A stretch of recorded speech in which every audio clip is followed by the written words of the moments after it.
أشهد أن لا إله إلا الله وحده لا شريك له وأشهد أن محمدا عبده ورسوله أما بعد فأعوذ بالله من الشيطان الرجيم بسم الله الرحمن الرحيم الحمد لله رب العالمين الرحمن الرحيم مالك يوم الدين إياك نعبد وإياك نستعين اهدنا الصراط المستقيم صراط الذين أنعمت عليهم غير المغضوب عليهم ولا الضالين.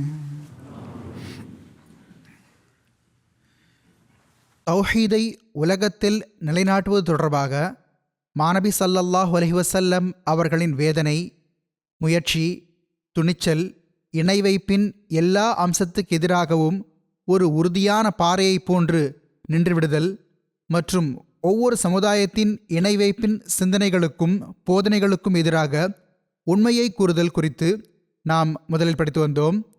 அதை பற்றி கூறியவாறு ஹதரத் வாக்களிக்கப்பட்ட மசீஹ் அலைஹிஸ்ஸலாத்து வஸ்ஸலாம் அவர்கள் கூறுகிறார்கள், ஆயிரக்கணக்கான இடர்கள் உருவான போதும் லட்சக்கணக்கான எதிரிகளும் இடையூறு செய்பவர்களும் அச்சுறுத்துபவர்களும் திரண்டு நின்ற போதும் அன்னல் நபி ஸல்லல்லாஹு அலைஹி வஸல்லம் அவர்கள் துவக்கம் முதல் இறுதி மூச்சு வரை தமது நபித்துவவாதத்தில் எவ்வளவு உறுதிப்பாட்டுடன் உறுதியாக நிலைத்து நின்றார்கள் என்று சிந்தித்து பார்க்க வேண்டும். வெற்றியை குறித்து முற்றிலும் நம்பிக்கை இழக்கச் செய்யக்கூடியதும் நாளுக்கு நாள் அதிகரித்து கொண்டே சென்றதுமான அந்த துன்பங்களையும் துயரங்களையும் ஆண்டாண்டு காலமாக அனுபவித்தார்கள். அவற்றை பொறுத்து கொள்வதனால் ஏதேனும் உலகியல் நோக்கம் கிடைக்கப்பெறும் என்று கற்பனை கூட செய்ய முடியாது. நுபுவத் வாதம் புரிந்ததால் ஏற்கனவே இருந்த அந்த கூட்டத்தையும் தாமே தம் கைகளால் இழந்துவிட்டார்கள். அதாவது நெருங்கிய உறவினர்களான முதலிருந்த மக்கள் கூட்டத்தையும் தாமே தம் கரங்களால் இழந்துவிட்டார்கள். ஒரு விஷயத்தை கூறியதனால் லட்சம் பிரிவினைகளை விலைக்கு வாங்கி கொண்டார்கள். ஆயிரக்கணக்கான சோதனைகளை தம் தலைமேல் போட்டுக்கொண்டார்கள். சொந்த ஊரை விட்டு வெளியேற்றப்பட்டார்கள். கொல்லப்படுவதற்காக பின்தொடரப்பட்டார்கள். வீடு வாசலும் உடைமைகளும் பாழாக்கப்பட்டன. பலமுறை விஷம் கொடுக்கப்பட்டது. நலன் விரும்பிகளாக இருந்தவர்கள் கெடுதல் நினைப்பவர்களாக மாறிவிட்டார்கள். நண்பர்களாக இருந்தவர்கள் பகைமை பாராட்டத் தொடங்கிவிட்டார்கள். ஒரு நீண்ட காலத்திற்கு எத்தகைய கசப்பான அனுபவங்களை அன்னார் சகிக்க வேண்டியிருந்ததென்றால் எந்த ஓர் ஏமாற்றுக்காரராலோ அல்லது சூழ்ச்சிக்காரராலோ அப்படி நடக்கும்போது உறுதியுடன் நிலைத்து நிற்பது என்பது முடியாத ஒன்று. அன்னார் கூறுகிறார்கள், பிறகு ஹுசூர் ஸல்லல்லாஹு அலைஹி வஸல்லம் அவர்களின் வெளிப்படைத்தன்மை எத்தகையது என்றால், தௌஹீதை அறிவுறுத்தி இணை வைப்பில் மூழ்கி கிடந்த அனைத்து இனங்களையும் பிரிவுகளையும் ஒட்டுமொத்த உலக மக்களையும் எதிரிகளாக்கி கொண்டார்கள். தம்மவர்களை உறவினர்களை சிலை வழிபாட்டிலிருந்து தடுத்து முதல் எதிரிகளாக்கி கொண்டார்கள். யூதர்களுடனும் உறவை கெடுத்து கொண்டார்கள். ஏனெனில் பல்வேறு விதமான படைப்பின வழிபாடு, பீர் வழிபாடு மற்றும் தீய செயல்கள் ஆகியவற்றிலிருந்து அவர்களை தடுத்தார்கள். ஹஜ்ரத் ஈசா மஸீஹ் அலைஹிஸ்ஸலாத்து வஸ்ஸலாம் அவர்களை பொய்ப்பிப்பதையும் இழிவுபடுத்துவதையும் தடுத்தார்கள். இதனால் அவர்களுடைய மனம் பெரிதும் புண்பட்டது. யூதர்களை ஈசா மசீஹை பொய்ப்பிப்பதிலிருந்து தடுத்ததனால் அவர்களுடைய மனம் புண்பட்டது. எனவே அவர்கள் கடுமையான பகைமைக்கு இணங்கினார்கள். ஒவ்வொரு கணமும் கொலை செய்ய சந்தர்ப்பம் பார்த்து காத்து கொண்டிருந்தார்கள். இதேபோல் கிறித்தவர்களையும் கோபித்துக் கொள்ளச் செய்தார்கள். ஏனெனில் அவர்களின் நம்பிக்கைக்கு ஏற்ப ஹதரத் ஈசா அலைஹிஸ்ஸலாத்து வஸ்ஸலாம் அவர்களை இறைவன் என்றோ அல்லது இறைவனின் மகனென்றோ கூறவில்லை. அவர்களை சிலுவையில் அறையப்பட்டு மற்றவர்களை காப்பாற்றியவராகவும் ஏற்றுக்கொள்ளவில்லை. நெருப்பு வணங்கிகளும் நட்சத்திர வணங்கிகளும் கூட அதிருப்தி அடைந்தார்கள். ஏனெனில் அவர்களும் தங்கள் தெய்வங்களை வணங்குவதிலிருந்து தடுக்கப்பட்டார்கள். ஈடேற்றம் தௌஹீதை மட்டுமே சார்ந்துள்ளது என்று கூறப்பட்டது. அன்னார் கூறுகிறார்கள், இப்பொழுது நீதியுடன் சிந்திக்க வேண்டிய இடமாகும். உலகத்தை பெறுவதற்கு இப்படியா திட்டம் தீட்டுவார்கள்? அண்ணல் பெருமானார் ஸல்லல்லாஹு அலைஹி வஸல்லம் அவர்கள் உலகத்தை பெற்றார்கள் என்று அவதூறு கூறப்படுகிறது. அந்த கால மக்கள் பழி சுமத்தினார்கள்.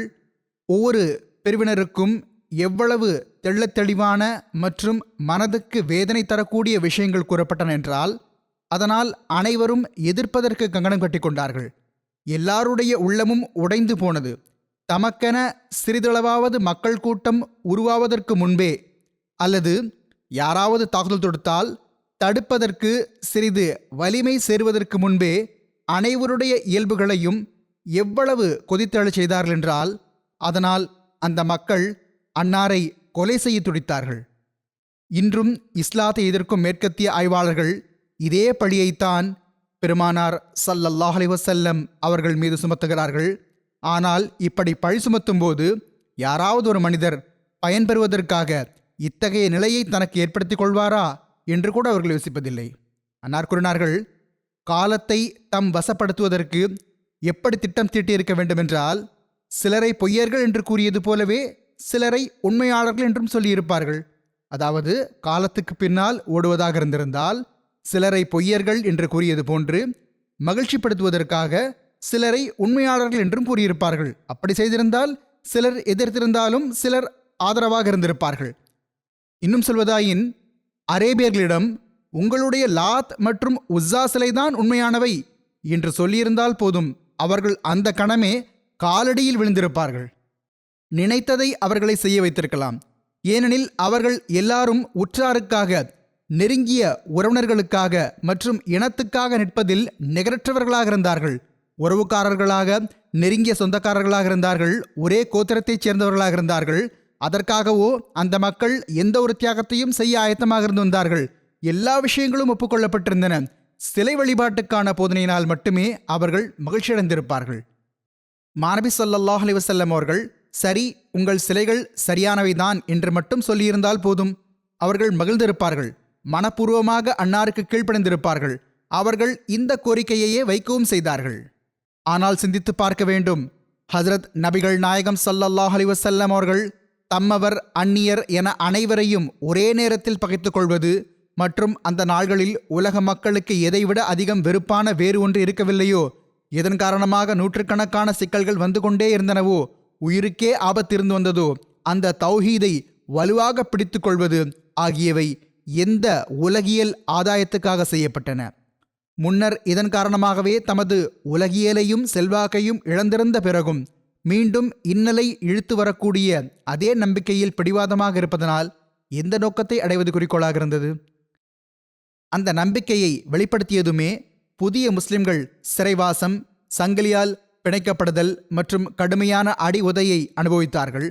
தௌஹீதை பறைசாற்றிய பிறகு சுயமே அன்னார் மட்டுமின்றி அன்னாரை பின்பற்றுபவர்களும் துன்பங்களை அனுபவிக்க வேண்டி வந்தது.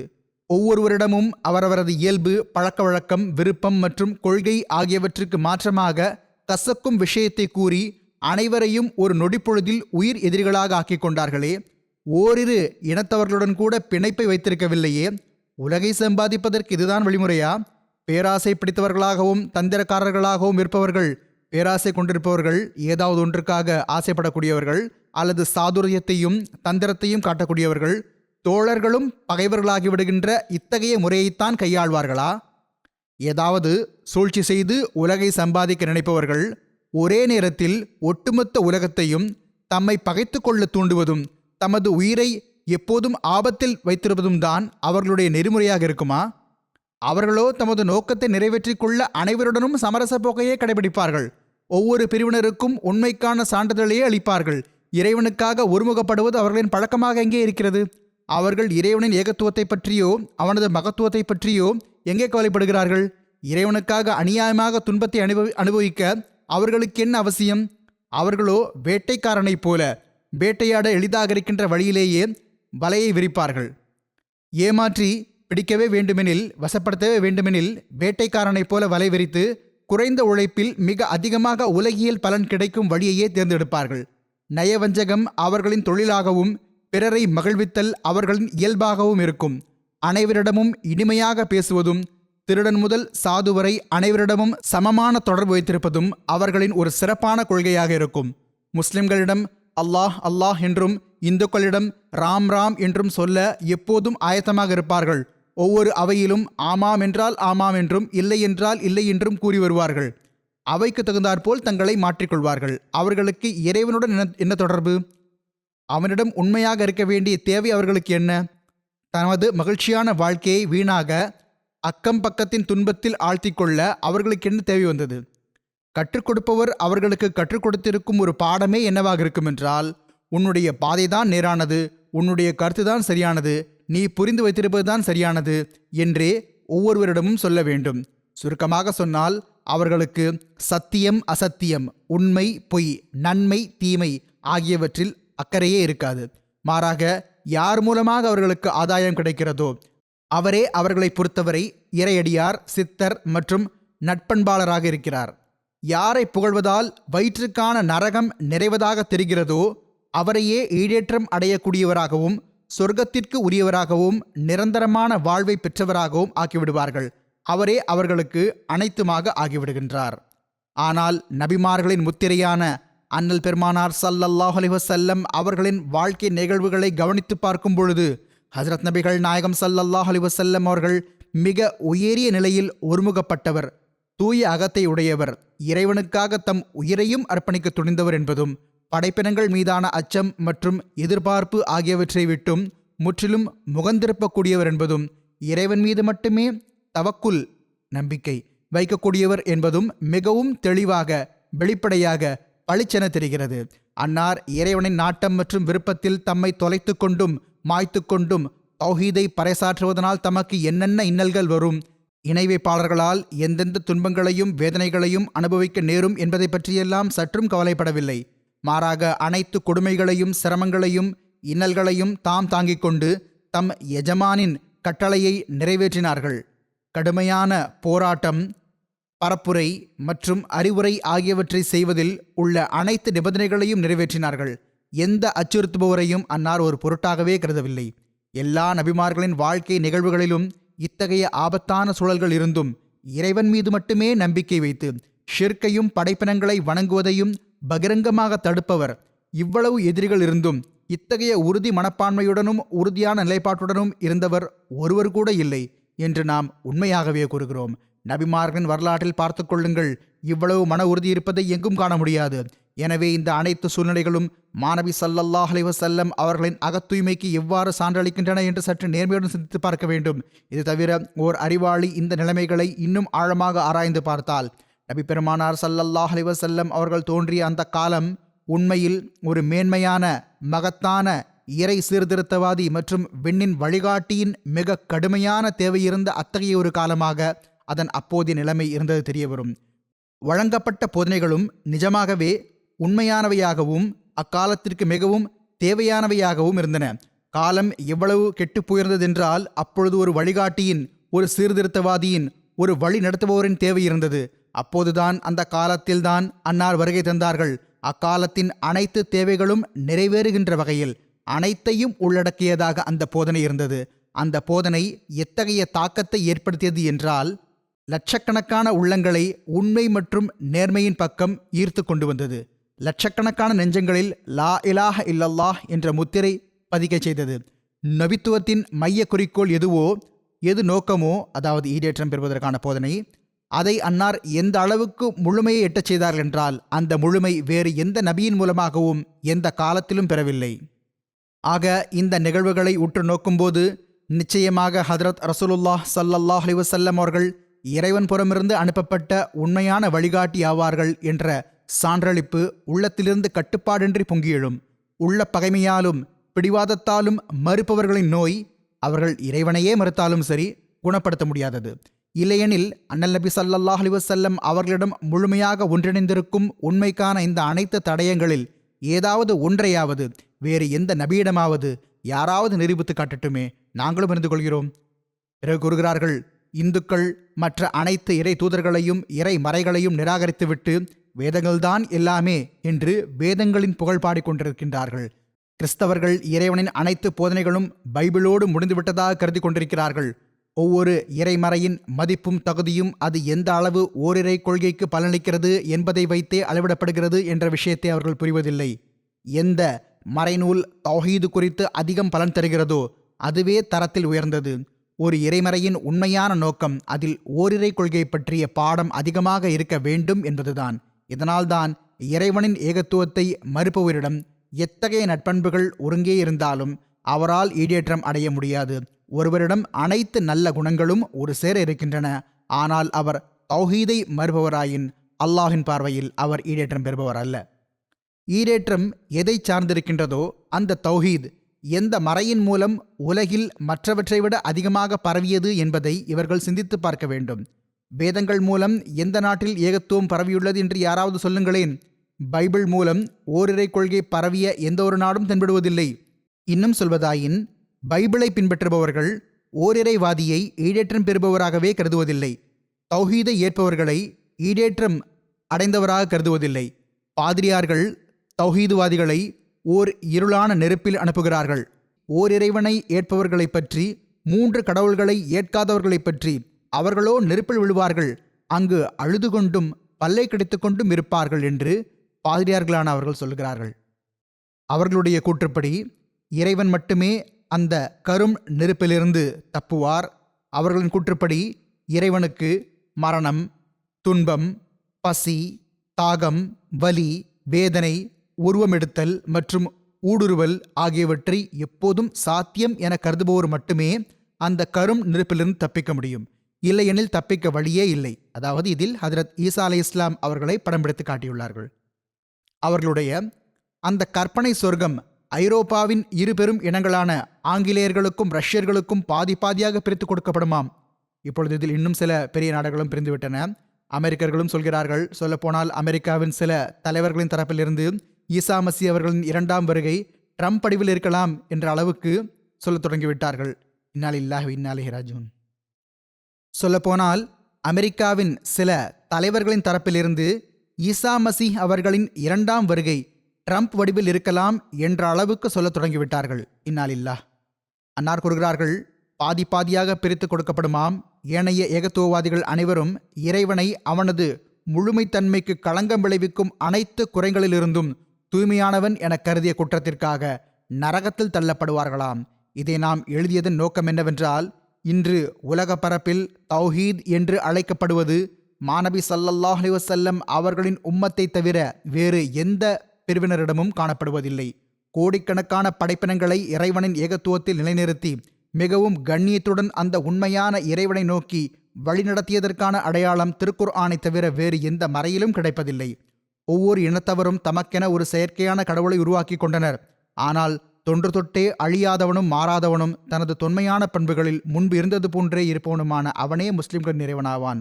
எனவே இந்த நிகழ்வுகள் அனைத்தும் எத்தகையவை எனில், இவற்றின் மூலம் இஸ்லாத்தின் வழிகாட்டி அவர்களின் நபித்துவத்தின் உண்மைத்தன்மை சூரியனைப் போன்று வெளிப்படையாக உள்ளது. தெள்ளத் தெளிவாக ஒளியைப் போன்றது, சூரியனைப் போன்று ஒளி வீசக்கூடியது. ஏனெனில் நபித்துவத்தின் பொருளும் இறை தூதின் மைய குறிக்கோளும் அன்னாருடைய அருளுக்குரிய இயல்பிலேயே நிரூபணமும் ஆகின்றன, ஆராய்ச்சி முடிவாகவும் இருக்கின்றன. அனைத்தும் இவ்வாறே நிரூபணமாகின்றன.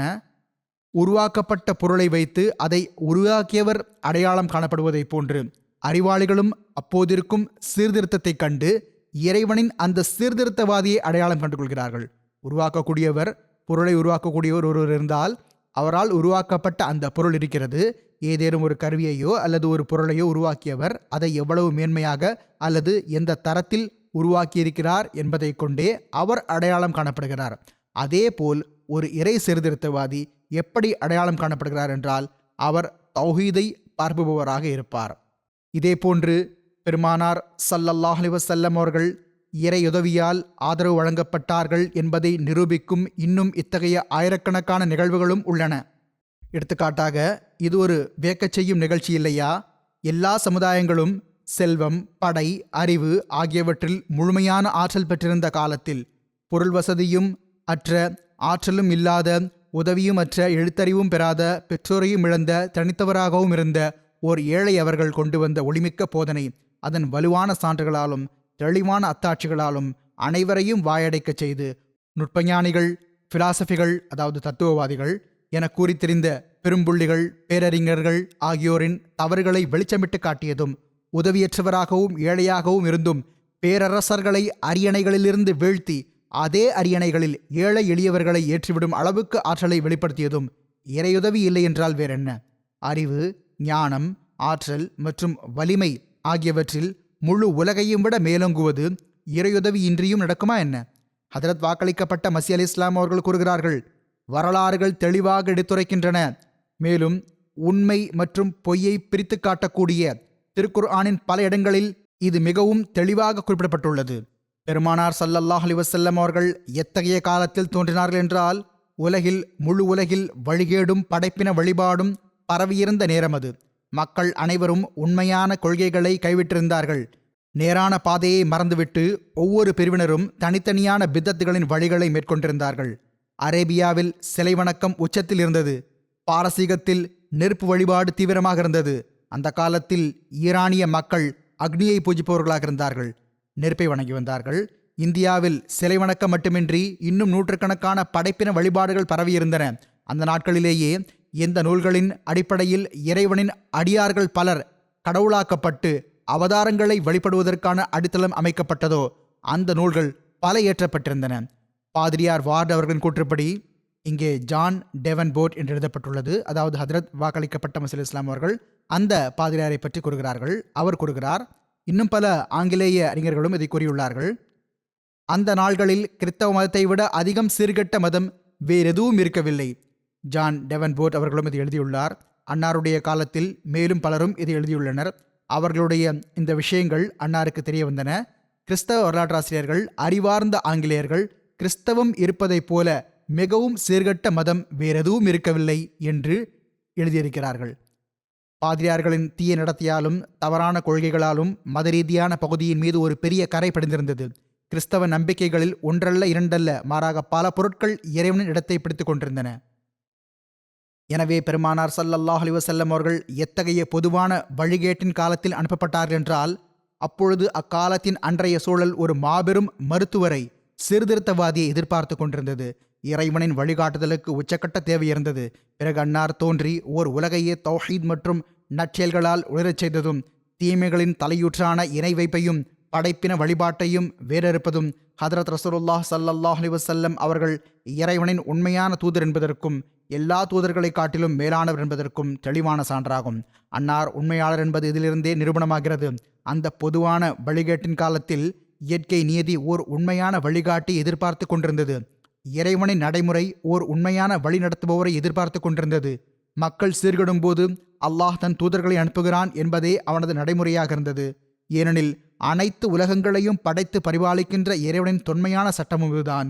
அதாவது, உலகில் ஏதாவது ஒரு வகையான கடினமும் இன்னலும் அதன் உச்சத்தை அடையும் போது அதை நீக்குவதன் பக்கம் இறைவனின் கருணை திரும்புகிறது. எடுத்துக்காட்டாக, மழை பொய்த்து போய் கடும் பஞ்சம் நிலவும் போது, மழையே பொழியாமல் போகும்போது, பஞ்சம் வறட்சி ஏற்படும் போது, கடும் பஞ்சத்தினால் படைப்பினங்கள் அழியத் தொடங்குகின்றன, மக்கள் இறக்க ஆரம்பிக்கிறார்கள். அப்பொழுது இறுதியில் கருணையுள்ள இறைவன் மழையை பொழியச் செய்கிறான். அதேபோல் கொள்ளை நோயினால் லட்சக்கணக்கான மக்கள் இறக்கும்போது காற்றை தூய்மைப்படுத்துவதற்கான ஏதாவது ஒரு வழி பிறக்கிறது, அல்லது ஏதாவது மருந்தே உருவாகிவிடுகிறது. ஒரு சமுதாயம் யாரேனும் ஒரு அநீதியாளரின் பிடியில் வரும்போது இறுதியில் நீதிமானான முறையீடுகளை கேட்பவரான ஒருவர் தோன்றுகிறார். ஆக இவ்வாறே மக்கள் இறைவன் பக்கம் செல்லும் வழியை மறந்துவிடும்போது, தௌஹீதை, உண்மையானவனான இறைவனை வணங்குவதை விட்டுவிடும்போது எந்த அளவு சீர்கேடு ஏற்பட்டு விட்டதோ அதை சீர்திருத்துவதற்காக மேலான இறைவன் தன்புறமிருந்து யாரேனும் ஓர் அடியாருக்கு முழுமையான அகப்பார்வை வழங்கி தனது உரையாடல் மற்றும் இல்ஹாம் வழங்கப்பெறும் கண்ணியமளித்து ஆதமின் சந்ததிகளின் நேர்வழிக்காக அனுப்புகிறான். இதில் உள்ள மெய்யான உண்மைத்துவமாவது, கையூம் எனப்படும் உலகை நிலைபெறச் செய்திருக்கும் படைப்பாளன் உலகம் உருவானதும் எஞ்சியிருப்பதும் எவன் மூலம் இருக்கிறதோ, எவன் சார்பாக இருக்கிறதோ அவன் சார்பாக இருக்கிறது, அவனால் இருக்கிறது. அத்தகைய அவன் அருள் பொழியும் தனது எந்த ஒரு பண்பையும் படைப்பினத்தை விட்டும் விலக்கி வைப்பதும் இல்லை, வீணானதாகவும் பயனற்றதாகவும் விடுவதும் இல்லை. மாறாக அவனுடைய ஒவ்வொரு பண்பும் அதற்கு உரிய தருணத்தில் உடனடியாக வெளிப்பட்டு விடுகிறது. ஆக ஒவ்வொரு பேரழிவின் ஆதிக்கத்தை தகர்ப்பதற்காகவும் அதற்கு நிகராக இருக்கின்ற இறைவனின் பண்பு வெளிப்படுகிறது என்ற விஷயத்தில் அறிவின் ஆலோசனைப்படி உறுதி கொள்வது கட்டாயமாகிறது. ஒரு விஷயம் வரலாறுகள் மூலமாகவும் சுயமே எதிர்ப்பாளர்களின் ஒப்புதல் மூலமாகவும் குறிப்பாக திருக்குர்ஆனின் தெளிவான எடுத்துரைப்பின் மூலமாகவும் நிரூபணமாகிவிட்டது. அதாவது இறை தூதர் ஸல்லல்லாஹு அலைஹி வஸல்லம் அவர்கள் தோன்றிய காலத்தில் ஆதிக்கம் பெற்ற பேரழிவு எதுவென்றால் உலகத்தின் அனைத்து சமுதாயங்களும் தௌஹீது, களப்பற்ற தன்மை மற்றும் உண்மையானவனான இறைவனை வணங்குதல் எனும் நேர்வழியை கைவிட்டிருந்தார்கள். அப்போதிருந்த அந்த சீர்கேட்டை சீர்திருத்தியவர் ஒவ்வொரு உலகையும் இணை வைப்பு மற்றும் படைப்பின வழிபாடு எனும் இருள்களிலிருந்து வெளியே கொண்டு வந்து ஓரிரை கொள்கையில் நிலைநிற்கச் செய்தவர் ஹஜ்ரத் நபிகள் நாயகம் ஸல்லல்லாஹு அலைஹி வஸல்லம் அவர்கள் மட்டுமே ஆவார்கள். வேறெவரும் கிடையாது என்பதும் அனைவரும் அறிந்த ஒன்றே. ஆக மாநபி ஸல்லல்லாஹு அலைஹி வஸல்லம் அவர்கள் இறைவன் புறமிருந்து வந்த உண்மையான வழிகாட்டியாவார்கள் என்பது இவ்வனைத்து நிகழ்வுகள் மூலமாகவும் முடிவாகிறது. எனவே உண்மையான முறையில் ஓரிரை கொள்கையை உலகத்தில் நிலைநாட்டியவர் ஹஜ்ரத் நபிகள் நாயகம் ஸல்லல்லாஹு அலைஹி வஸல்லம் அவர்களே ஆவார்கள். ஹஜ்ரத் நபிகள் நாயகம் ஸல்லல்லாஹு அலைஹி வஸல்லம் அவர்கள் தௌஹீதுக்காக எவ்வாறெல்லாம் முயற்சி மேற்கொண்டு வந்தார்கள் என்பது குறித்து பல மேற்கோள்களை எடுத்து வைத்து பல நிகழ்வுகளை முன்வைத்து இது தொடர்பான சம்பவங்களையும் நான் கடந்த ஹுத்பாக்களில் எடுத்துரைத்திருக்கின்றேன். பிறகு அல்லாஹ்வின் வாக்குறுதிகளுக்கு ஏற்ப மாநபி ஸல்லல்லாஹு அலைஹி வஸல்லம் அவர்களின் உண்மை பேரன்பர் அவர்களை தௌஹீதை நிலைநாட்டுவதற்காக இந்த காலத்தில் அல்லாஹ் தன்புறமிருந்து அனுப்பினான் என்பதை நாம் பார்க்கிறோம். ஏனெனில் வாக்களிக்கப்பட்ட மசீஹ் மற்றும் உறுதிமொழி வழங்கப்பட்ட மஹதியான ஹஜ்ரத் மிர்சா குலாம் அஹ்மத் காதியானி அலைஹிஸ்ஸலாம் அவர்கள் இந்த காலத்தில் பெருமானார் ஸல்லல்லாஹு அலைஹி வஸல்லம் அவர்களின் போதனை மற்றும் சுன்னத்தின் செயல் வடிவமாக திகழ்ந்தார்கள். தம் எஜமானரை பின்பற்றியவாறு அல்லாஹ்வின் தௌஹீதை பரப்புவதற்காக அன்னாரது உள்ளமே ஒரு வேதனையால் நிரம்பியிருந்தது. ஆக அன்னாருடைய படைப்புகள் மற்றும் அன்னாரின் செயல் வடிவமான வாழ்க்கையில் இதற்கான பல எடுத்துக்காட்டுகள் நமக்கு தென்படுகின்றன. அவற்றில் சிலவற்றை நான் எடுத்து வைக்கிறேன். ஹதரத் வாக்களிக்கப்பட்ட மசி அலைஹிஸ்ஸலாத்து வஸ்ஸலாம் அவர்கள் கூறுகிறார்கள், அல்லாஹ் எம்முடன் வியத்தகு முறையில் நடந்து கொள்கிறான். அந்த மின்னி பி மன்சிலத்தி தௌஹீதி வ தஃப்ரீதி என்ற எமக்கு வந்த இல்ஹாம் ஒரு புதுவகையான இல்ஹாம் ஆகும். நாம் இதற்கு முன்னர் எந்த இல்ஹாமிய வரியிலும் இதுபோன்ற சொற்களை பார்க்கவில்லை. எமது சிந்தையில் வரக்கூடிய இதற்கான பொருள் இதுவாகும். உலகில் இறைவனின் ஏகத்துவம் மிக மிக அதிகமாக அவமதிக்கப்பட்டு அதை மிகவும் இழிவாக பார்க்கப்படும் பொழுது அத்தகைய காலத்தில் இறைவன் புறமிருந்து வருகின்ற அத்தகைய நபர் தௌஹீத் எனும் இடத்திலேயே இருக்கிறார். இத்தகைய நேரத்தில் வருபவர் தௌஹீதின் மொத்த உருவமாக இருக்கிறார். அன்னார் இதை ஓர் அவையில் எடுத்துக் கூறினார்கள். ஒரு பத்திரிகை இவ்வாறு எழுதியுள்ளது. இன்னொரு பத்திரிகை பதிர் பத்திரிகை சற்று விவரமாக எழுதியுள்ளது. அன்னார் கூறுகிறார்கள், இறைவன் புறமிருந்து அனுப்பப்பட்ட அந்த நபருக்கு தௌஹீதுக்கான தாகம் எப்படி ஏற்படுத்தப்படுகிறது என்றால், அவர் தம்முடைய அனைத்து நோக்கங்கள் மற்றும் குறிக்கோள்களை ஒரு பக்கம் வைத்துவிட்டு தௌஹீதை நிலைநாட்டுவதில் சுயமே தௌஹீதின் ஒரு மொத்த உருவமாக ஆகிவிடுகிறார். அவரது பழக்க வழக்கங்கள், அசைவின்மை மற்றும் ஒவ்வொரு சொல் மற்றும் செயல் ஆகியவற்றில் தௌஹீதின் சுடர் அவரிடம் நிலைத்திருக்கின்றது. அன்னார் கூறுகிறார்கள், ஒவ்வொரு நபரும் தனக்கான ஒரு நோக்கம் மற்றும் இலக்கை நிர்ணயிக்கிறார். ஆனால் அல்லாஹின் மீதான நேசத்தில் மூழ்கியிருக்கின்ற அந்த நபரின் நோக்கமும் குறிக்கோளும் அல்லாஹ்வின் ஏகத்துவமாகவே இருக்கிறது. அவர் தன்னுடைய இயல்பான உணர்ச்சிகள் மற்றும் நோக்கங்களை விடவும் அல்லாஹ்வின் ஏகத்துவத்துக்கு முதன்மை அளிக்கிறார். தன்னுடைய அனைத்து தேவைகளையும் பின்னுக்கு தள்ளிவிடுகிறார். அதே போன்று ஒவ்வொரு நபருக்கும் தன்னுடைய நோக்கங்களுக்கான ஒரு சிலை இருக்கிறது. அவர் அதுவரை சென்றடைய விரும்புகிறார். ஆனால் அதுவரை எட்ட வைப்பதும் அல்லது அவரது ஆயுளை முன்னரே முடித்து விடுவதும் அல்லாஹ்வின் விருப்பத்திற்குட்பட்டது. வணிகர்களான மக்களுக்கு, வியாபாரம் செய்யும் மக்களுக்கு மற்றும் உலக நோக்கங்களை பெறக்கூடிய மக்களுக்கு நோக்கங்களை பெறுவதற்கு பெரும் பெரும் ஆசைகள் இருக்கும். அவர்கள் தமக்கான ஓர் இலக்கை நிர்ணயித்திருப்பார்கள். ஆனால் ஒன்று அல்லாஹ் அவர்களை அதுவரை கொண்டு சேர்த்து விடுகிறான், அல்லது அதற்கு முன்பு அவர்களுடைய கதை முடிந்து விடுகிறது. அத்தகையவர் தனது பொருள் அல்லது கண்ணியம், மதிப்பு, மனைவி, மக்கள் அல்லது மற்ற தேவைகளுக்காக துடிப்பார். தன் நிலை மறந்தவராகிறார். சிலவேளை மக்கள் இதே சிரமங்களில் சிக்கி தற்கொலையும் செய்து கொள்கிறார்கள். ஆனால் இறைவன் புறமிருந்து அனுப்பப்படும் நபரின் இதே எழுச்சி இறைவனுடைய ஏகத்துவத்துக்காக ஆகிவிடுகிறது. மேலும் தமது மன இச்சைகளுக்கு பதிலாக இறைவனின் ஏகத்துவத்துக்காக துடிப்பவராகவும் தன்னை மறந்தவராகவும் இருக்கிறார்.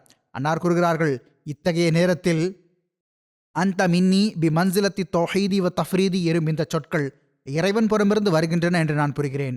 ஏனெனில் அல்லாஹுக்கு தனது தௌஹீத் மிக மிக பிடித்தமானது. அல்லாஹுக்கு தனது ஏகத்துவம் மிக மிக பிடித்தமானது.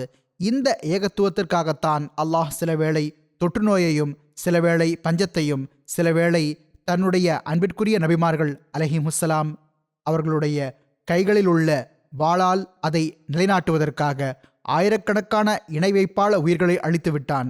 மக்கா மற்றும் மதீனா முனவ்வராவின் நிலைமைகளும் இதற்காகவே சிக்கலானதாக மாறியிருந்தன. ஹஜ்ரத் மூசா அலைஹிஸ்ஸலாம் அவர்களின் விவகாரமும் இந்த தௌஹீதுக்காகவே இருந்தது. இணை வைத்தல் மற்றும் அதன் நுணுக்கமான வகைகளை பற்றி குறிப்பிட்டவாறு ஹஜ்ரத் வாக்களிக்கப்பட்ட மசி அலைஹிஸ்ஸலாத்து வஸ்ஸலாம் அவர்கள் கூறுகிறார்கள், ஒவ்வொரு வகையான ஷிர்க்கிலிருந்து தவிர்ந்திருக்கவும் வேண்டும். சூரியனையோ, சந்திரனையோ, விண்மீன்களையோ, காற்றையோ, நெருப்பையோ, தண்ணீரையோ, பூமியின் வேறு எந்த பொருளையோ இணையாக்கக்கூடாது. உலக காரணிகளுக்கு அவை இறைவனுக்கு இணையானவை என்பது போன்று அத்தகைய கண்ணியமும் அளிக்கக்கூடாது. அந்த அளவுக்கு அவற்றை நம்பவும் கூடாது. தனது துணிச்சல் மற்றும் முயற்சியையும் கூட ஒரு பொருட்டாகவே கருதக்கூடாது. ஏனெனில் இதுவும் இணை வைப்பின் வகைகளில் ஒன்றாகும். மாறாக அனைத்தையும் செய்துவிட்டு நாம் ஒன்றுமே செய்யவில்லை என்று கருத வேண்டும். தனது அறிவின் மீதும் எந்த ஆணவமும் கொள்ளக்கூடாது. தனது செயலின் மீதும் எந்த பெருமிதமும் கொள்ளக்கூடாது. மாறாக உண்மையில் தன்னை அறிவீனனாக கருத வேண்டும், சோம்பேறியாக கருத வேண்டும். ஆன்மா எந்நேரமும் இறைவனுக்கு முன்னால் விழுந்து கிடக்க வேண்டும். அனைத்தையும் செய்த பிறகும் அல்லாஹ்வே, உனது அருளாலேயே அனைத்தும் நடக்கும், அனைத்து விளைவுகளும் வெளிப்படும் என்று அல்லாஹுக்கு முன் குனிந்திடுங்கள். மனிதனின் அறிவு ஒரு கற்பிப்பவரின் தேவையுடையதாகவும் அளவிற்குட்பட்டதாகவும் இருக்கிறது.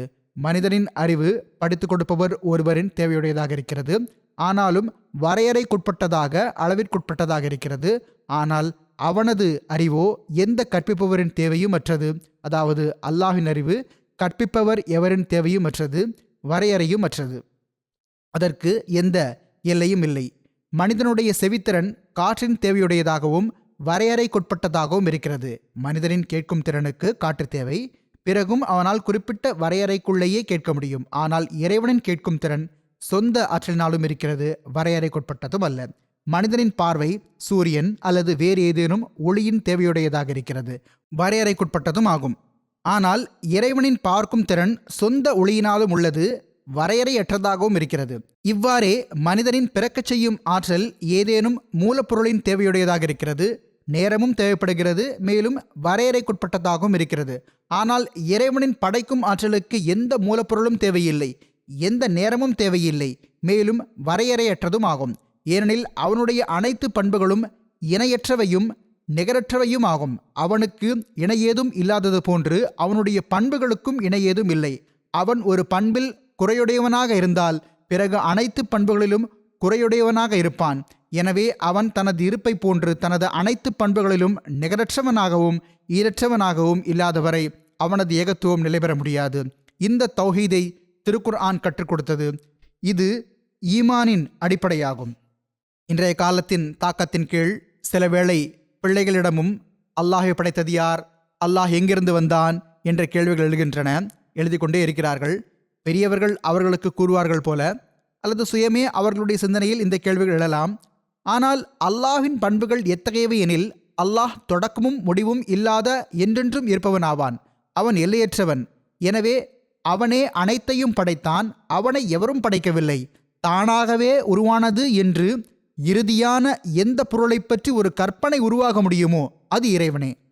நினைவில் கொள்ளுங்கள், இறைவனை அவனது இருப்பில் இணையாக்கப்படுகின்ற அனைத்திலிருந்தும், அது சிலையானாலும், மனிதனானாலும், சூரியனானாலும், சந்திரனானாலும், அல்லது தனது ஆன்மா, தனது திட்டம், சூழ்ச்சியும் வஞ்சகமும் ஆனாலும் சரி, ஆகிய அனைத்தையும் விட்டும் தூயவனாக கருதுவது மற்றும் அவனுக்கு நிகராக வேறெவரையும் வல்லமையுள்ளவராக கருதாமல் இருப்பது, வாழ்வாதாரத்தை வழங்குபவராக ஏற்காமல் இருப்பது, கண்ணியம் வழங்குபவராகவும் தாழச் செய்பவராகவும் கருதாமல் இருப்பது, மதிப்பளிப்பவராகவும் இழிவடைய செய்பவராகவும் கருதாமல் இருப்பது மற்றும் எவரையும் உதவி ஒத்தாசை செய்பவராகவும் ஏற்காமல் இருப்பது ஆகிய இந்த உண்மையான ஏகத்துவத்தை தான் நாம் ஒப்புக்கொள்ள வேண்டுமென்று இறைவன் நம்மிடம் நாடுகின்றான்.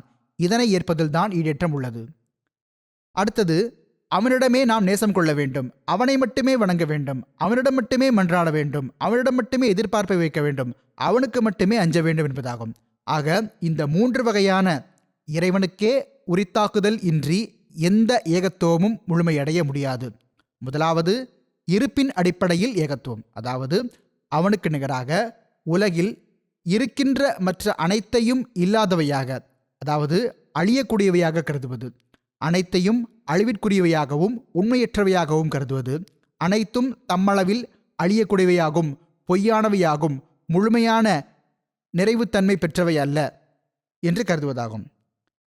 இரண்டாவது, பண்புகளின் அடிப்படையில் ஏகத்துவம், அதாவது படைத்து பரிபாலித்தல் மற்றும் வணக்கத்திற்குரியவன் ஆகிய பண்புகளை இறைவனை அன்றி வேறெவரிடமும் இருப்பதாக கருதாமல் இருப்பது, புறத்தோற்றத்தில் பல கடவுள்களாகவோ அல்லது அருள் வழங்குபவர்களாகவோ தெரிகின்றவர்களை எவர்களிடமிருந்து மனிதன் பலன் பெறுகின்றானோ அவன் அவர்களையும் ரப்பாக கருதுகிறான், ஆனால் அவர்களை இறைவனான அவனால் உருவாக்கப்பட்ட ஓர் அமைப்பு என உறுதியாக நம்புவது ஆகும்.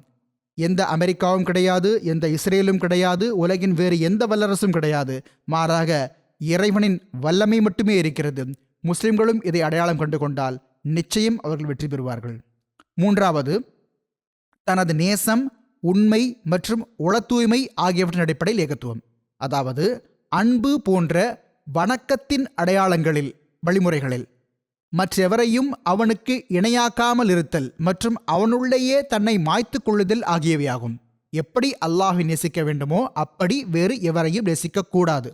பிறகு அன்னார் கூறுகிறார்கள், இப்பொழுது இந்த காலத்தில் பூமி சீர்கெட்டு விட்டதையும் கோடிக்கணக்கான படைப்பினங்கள் இணை வைப்பின் வழிகளை மேற்கொண்டு விட்டதையும் ஓர் எளிய மனிதரான மரியமின் மகனை இறைவனாக ஆக்குகின்றவர்கள் 40 கோடிக்கும் மேலானவர்கள் உலகில் பிறந்து விட்டதையும், அந்த காலத்தில் கிறிஸ்தவர்களின் எண்ணிக்கை 40 கோடியாக இருந்தது. அத்துடன் மது அருந்துதல், கட்டுப்பாடில்லா வாழ்வு, உலகியலுக்கு பின்னால் செல்லுதல் மற்றும் கவனமின்மையான வாழ்வு உச்சத்தை அடைந்து விட்டதையும் இறைவன் பார்த்தபோது, இறைவன் என்னை நான் அந்த சீர்கேடுகளை சீர்திருத்தும் பொருட்டு இந்த பணிக்காக அனுப்பினான். எனவே இதுவரை என் கையில் ஏறத்தாழ 1,00,000 மனிதர்கள் தீமையை விட்டும் தீய கொள்கையை விட்டும் தீய செயல்களை விட்டும் தௌபா செய்து விட்டார்கள். இது அன்னார் கூறிய அந்த காலத்தின் விஷயமாகும். இப்பொழுதோ அல்லாஹ்வின் அருளால் கோடிக்கணக்கானவர்கள் அன்னாருடைய ஜமாத் இணைந்து விட்டார்கள். அன்னார் அடையாளங்களை பற்றியும் கூறினார்கள், அதாவது 150க்கும் மேற்பட்ட ஆடையாளங்கள் வெளிப்பட்டுவிட்டன. அதற்கு இந்த நாட்டில் பல லட்சம் பேர் சாட்சிகள் ஆவார்கள். பூமியில் மீண்டும் தௌஹீதை நிலைநாட்டுவதற்காகவும் மனிதனை வணங்குதல், கல்லை வணங்குதல் ஆகியவற்றிலிருந்து மக்களை விடுவித்து ஒருவனும் இணையற்றவனுமான இறைவன் பக்கம் அவர்களை திருப்புவதற்காகவும் அகத்தூய்மை மற்றும் உண்மையின் பக்கம் அவர்களுக்கு கவனமூட்டுவதற்காகவும் நான் அனுப்பப்பட்டுள்ளேன். ஆக மக்களிடம் ஓர் உந்துதல் உருவாகிவிட்டதை நான் காண்கின்றேன். ஆயிரக்கணக்கான மக்கள் எனது கையில் தௌபா செய்து கொண்டே செல்கிறார்கள். விண்ணிலிருந்து காற்றும் எப்படி வீசுகிறது என்றால் இப்பொழுது இயல்புகள் தௌஹீதின் பக்கம் ஈர்க்கப்படுகின்றன. மனிதனை வணங்குதலை உலகிலிருந்து இல்லாமல் ஆக்குவதுதான் இப்பொழுது இறைவனின் எண்ணம் என்பது தெளிவாக தெரிகிறது.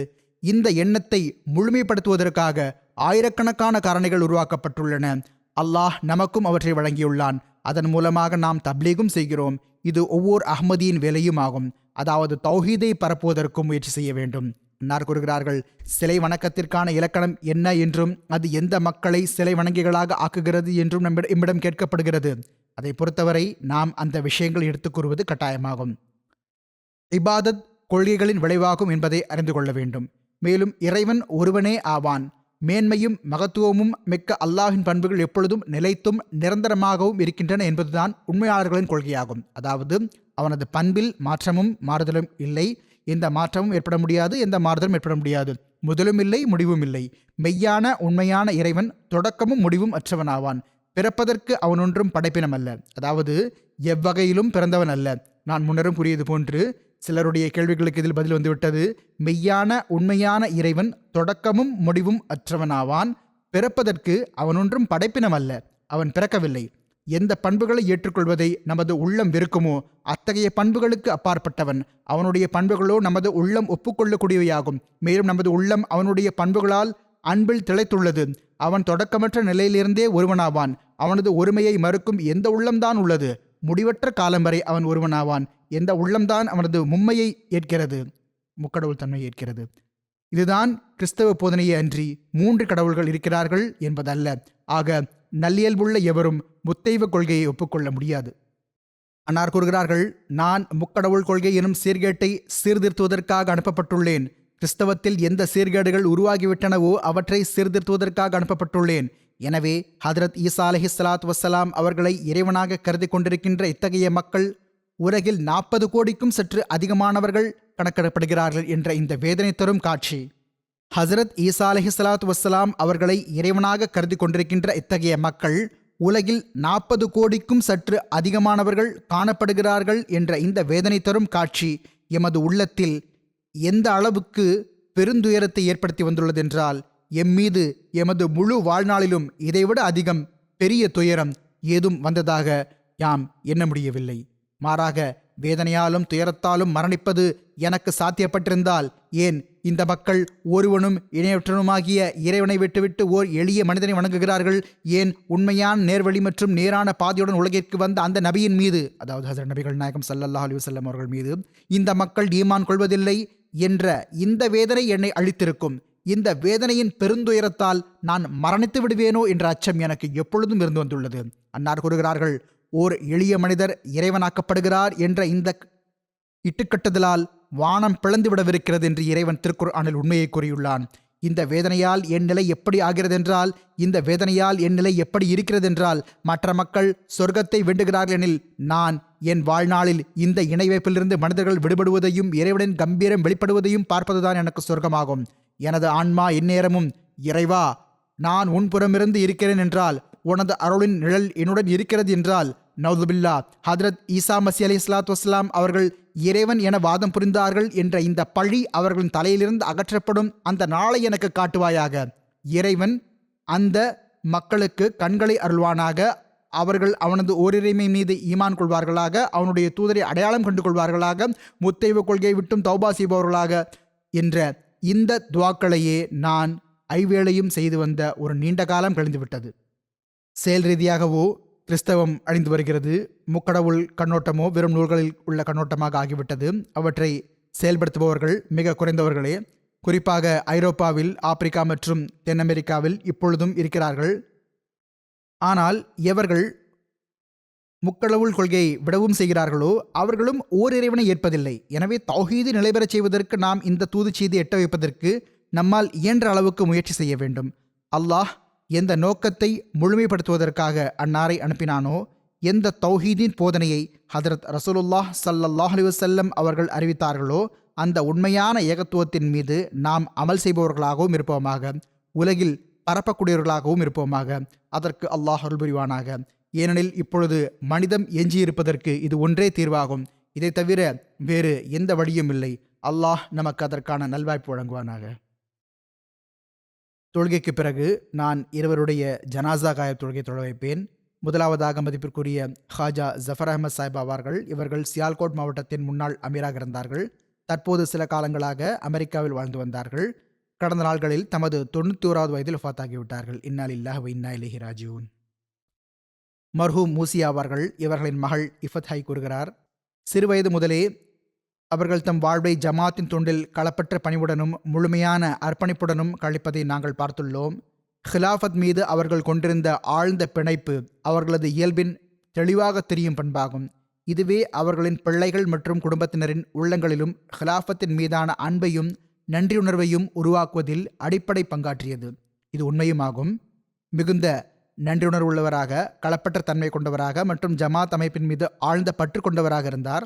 இவர்களுக்கு இளமை பருவம் முதல் வயதின் இறுதி வரை தொண்டாற்றும் நல்வாய்ப்பு கிடைத்தது. ஹுத்தாமுல் அஹ்மதியாவில் உள்ளூர் காய்தாகவும் மாவட்ட காய்தாகவும் உள்ளூர் அமீராகவும் மாவட்ட அமீராகவும் இவர்களுக்கு வாய்ப்பு கிடைத்து வந்தது. இவர்களுக்கு ஹதரத் வாக்களிக்கப்பட்ட மஸீஹ் அலைஹிஸ்ஸலாத்து வஸ்ஸலாம் அவர்களின் விருந்தினர்களுக்கு தொண்டாற்றுவதில் பெரும் ஆர்வம் இருந்தது. தலைமையகத்திலிருந்து செல்லும் பயணக்குழுவினரை தம் வீட்டில் தங்க வைத்து அவர்களுக்கு தொண்டாற்றுவார்கள். மிகவும் மகிழ்ந்த முகமாக அவர்களுக்கு விருந்தோம்பல் செய்வார்கள். இந்த தொண்டுகளை செய்யும்போது அவர்களுடைய முகத்தில் ஒரு சிறப்பான மன அமைதி தென்படும்.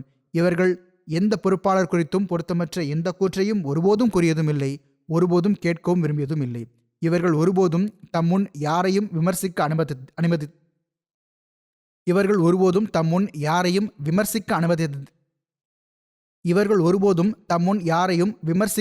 அனுமதித்ததில்லை. இவர்களுக்கு அல்லாஹின் மீது முழுமையான தவக்குல் நம்பிக்கை இருந்தது. ஜமாத் பணியிலோ அல்லது தனிப்பட்ட வாழ்விலோ எப்பொழுதாவது ஏதாவது சோதனை ஏற்பட்டாலும் இவர்கள் கவனம் எப்பொழுதும் துஆவின் பக்கமே இருக்கும். அல்லாஹின் மீது முழு நம்பிக்கை வைத்திருப்பார்கள். இவர்களின் மகள் கூறுகிறார்கள், அல்லாஹ் அவர்களுக்கு பலமுறை முழுமையாக உதவி செய்வதையும் அவர்களுடைய துவாக்களை ஏற்றுக்கொண்டதையும் நாங்கள் பார்த்திருக்கின்றோம். இவர்களின் தாயார் நோயப்பட்டிருக்கிறார். அவர்களுக்கும் இவர்கள் பெரும் தொண்டாற்றியிருக்கிறார்கள். மிகவும் பொறுமையுடனும் அன்புடனும் பல ஆண்டுகள் வரை அவர்களுக்கு தொண்டாற்றி வந்தார்கள். இவர்கள் பின்விட்டு சென்றவர்களில் மனைவி மட்டுமின்றி 3 மகள்கள், மகள்வழி பேரப்பிள்ளைகள் மற்றும் கொள்ளு பேரப்பிள்ளைகளும் இருக்கிறார்கள். அல்லாஹ் இவர்களுக்கு பாவமன்னிப்பு வழங்குவானாக. அவ்வாறே நிர்வாக ரீதியாகவும் மாவட்ட அமீராக இருந்தார்கள். எனவே ஒவ்வொரு ஜமாத்தை பற்றியும் நன்கு அறிந்திருந்தார்கள். கிராமங்களில் இருந்த மிகச்சிறிய ஜமாத்துகள் குறித்தும் அறிந்திருந்தார்கள். அப்பொழுது அங்கு செல்லும் எல்லா பாதைகள் குறித்தும் அவர்களுக்கு தெரிந்திருந்தது. மாவட்டத்தின் நிலவரங்கள் மீது அவர்கள் மிக ஆழமான பார்வை வைத்திருந்தார்கள். இவர்கள் அமீராக இருக்கிறார்கள் என்பதனால் நகரத்தில் மட்டும் உட்கார்ந்திருக்காமல் ஒவ்வொரு இடத்திற்கும் சென்று வருவார்கள். அங்கு நிலைமைகள் சீராக இருந்த காலத்தில் ஜல்சா சாலனாவில் சியால்கோட்டிலிருந்து மாநாட்டில் கலந்து கொள்பவர்களுக்காக சிறப்பு ரயில்கள் வரும். அப்பொழுது இவர்கள் மிகுந்த கட்டுக்கோப்பான ஒழுங்குபடுத்தப்பட்ட ஏற்பாட்டை செய்வார்கள். இவர்கள் மிகுந்த அன்பு காட்டக்கூடிய நபராக இருந்தார்கள். நான் குறிப்பிட்டது போல எப்போதும் களப்பற்ற தன்மை மற்றும் நன்றியுணர்வினால் நிறைந்து காணப்பட்டார். மிகவும் எளிய மனிதராக இருந்தார். அல்லாஹ் இவர்களுக்கு பாவமன்னிப்பு வழங்குவானாக. 2வது குறிப்பு மதிப்பிற்குரிய இத்ராகோ அலீது சாஹிப் அவர்களுடையது. இவர்கள் புர்கினா ஃபாசோவின் உள்ளூர் அஹ்மதி ஆவார்கள். இராணுவத்தில் பணியாற்றி வந்தார்கள். தற்போது ஆயோகியா எனும் கிராமத்தில் பணியில் அமர்த்தப்பட்டிருந்தார்கள். அங்கு பயங்கரவாதிகள் பெரும் கலவரத்தை ஏற்படுத்தி வைத்திருக்கிறார்கள். இந்நிலையில் மார்ச் 3ஆம் தேதி பணியில் இருந்தபோது பயங்கரவாதிகள் நடத்திய தாக்குதலில் இவர்கள் வஃபாத் ஆகிவிட்டார்கள், ஷஹீதாகிவிட்டார்கள். இன்னா லில்லாஹி வ இன்னா இலைஹி ராஜிஊன். இவர்களுக்கு 40 வயது இருந்தது. ஒரு களப்பற்ற ஹாதிமாக இருந்தார்கள். 2007இல் இவர்கள் அஹ்மதியத்தை ஏற்றார்கள். இவர்களும் இவர்களின் துணைவியாரும் தம் குடும்பத்தில் தனி அஹ்மதிகள் ஆவார்கள். இவர்கள் குடும்பத்தில் வேறு யாரும் அஹ்மதி இல்லை. மண்டல முபல்லிக் சஆதத் சாஹிப் கூறுகிறார்கள், மர்ஹூம் ஜமாத்தின் பெரும் சுறுசுறுப்பான உறுப்பினராக இருந்தார்கள். ஜமாத்தோடும் ஹிலாஃபத்தோடும் ஆழமான தொடர்பு இருந்தது. மிகவும் நட்பண்புள்ளவர், இபாதத் செய்பவர், களப்பற்ற அஹ்மதி இளைஞராக இருந்தார்கள். மஜ்லிஸ் ஹுத்தாமுல் அஹ்மதியாவின் காய்தாகவும் இருந்துள்ளார்கள். முறையாக சந்தா செலுத்துபவராக இருந்தார்கள். ஜமாத் நிகழ்ச்சிகளில் முன்வந்து பங்கெடுப்பார்கள். இராணுவத்தில் பணியில் இருந்தும் கூட புர்கினா ஃபாசோவின் ஆண்டு மாநாட்டில் ஒவ்வொரு ஆண்டும் கலந்து கொள்வார்கள். முபல்லிக்மார்கள் மற்றும் முஅல்லிம்மார்களுடன் மிகவும் கண்ணியமாகவும் மரியாதையாகவும் நடந்து கொள்வார்கள். அவர்களுக்கு உதவியும் செய்து வந்தார்கள். 2008இல் நான் கானாவுக்கு சுற்றுப்பயணம் சென்றபோது 2005இல் புர்கினா ஃபாசோவும் சென்றிருந்தேன். ஆனால் 2008இல் கானாவுக்கு சென்றபோது அங்கு புர்கினா ஃபாசோவின் ஹாதிம்களின் ஒரு குழு மிதிவண்டிகளில் வந்திருந்தது. 1000 கிலோமீட்டருக்கு மேல் பயணம் செய்து வந்திருந்தார்கள். அவர்களுடைய மிதிவண்டிகளும் இங்கிருக்கின்ற நம்முடைய மிதிவண்டிகள் போன்று இருக்காது. உடைந்து போன சைக்கிள்கள், உடைந்த ரோடுகள். அதில் இவர்கள் 1000 கிலோமீட்டருக்கு மேல் பயணம் செய்துள்ளார்கள். இவர்கள் கானாவை சென்றடைந்தார்கள். அங்கு என்னை சந்தித்தார்கள். ஆண்டு மாநாடுகளுக்கு எப்பொழுதும் சைக்கிள்களில் சென்று வந்தார்கள். உள்ளூர் மிஷனரி சம்பூரி அப்துல் ரஹ்மான் சாஹிப் கூறுகிறார்கள், இவர்களை ஜமாத்துக்கு தன்னலமின்றி தொண்டாற்றுபவராகவும் எந்நேரமும் தொண்டுக்காக ஆயத்தமாக இருப்பவராகவும் காணப்பெற்றேன். ஏதாவது ஒரு வேலைக்காக அழைக்கப்பட்டால் உடனடியாக லெப்பை கூறுவார்கள். ஆண்டு மாநாடு மற்றும் பிற கிளையமைப்பு இஜ்திமாக்களில் முழு பொறுப்புடன் பணியாற்றுவார்கள். மக்கள் இவர்களின் பணியின் காரணமாக, அதாவது எவ்வளவு அர்ப்பணிப்புடன் செயல்பட்டார்கள் என்றால் இவர்களின் பணியின் காரணமாக இவர்களை சிறிய முஅல்லிம் என்று கூறி வந்தார்கள். அவ்வளவு ஏன், முஅல்லிம் கூட இவர்கள் செய்த அளவுக்கு வக்ஃபின் ஆன்மாவோடு பணியாற்றவில்லை என்றே சொல்ல வேண்டும்.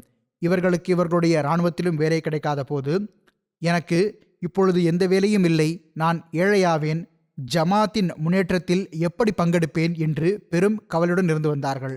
இவ்வாறாயினும் இவர்களுக்கு வேலை கிடைத்ததும் இவர்கள் முறையாக சந்தா செலுத்த துவங்கினார்கள். ஜமாத்துடன் மிகவும் ஆழ்ந்த தொடர்பு இருந்தது. இவர்கள் எங்கு பணிமாற்றம் செய்யப்பட்டாலும் அங்கு சென்று முதலில் ஜமாத் மையம் அல்லது பள்ளிவாசலை தேடுவார்கள். மேலும் ஜுமா தொழுகைகள் போன்றவற்றில் முறையாக வந்து கொண்டிருந்தார்கள். இவர்கள் பின்விட்டு சென்றவர்களில் தாயார் மற்றும் துணைவியார் மட்டுமின்றி ஒரு மகன் மற்றும் 2 மகள்கள் இருக்கிறார்கள்.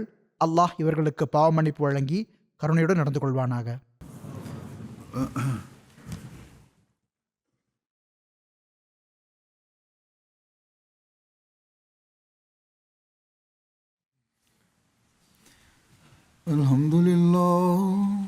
அல்ஹம்துலில்லாஹ் நஹ்மதுஹு வ நஸ்தஈனுஹு வ நஸ்தக்ஃபிருஹு ونؤمن به ونتوكل عليه ونعوذ بالله من شرور أنفسنا ومن سيئات أعمالنا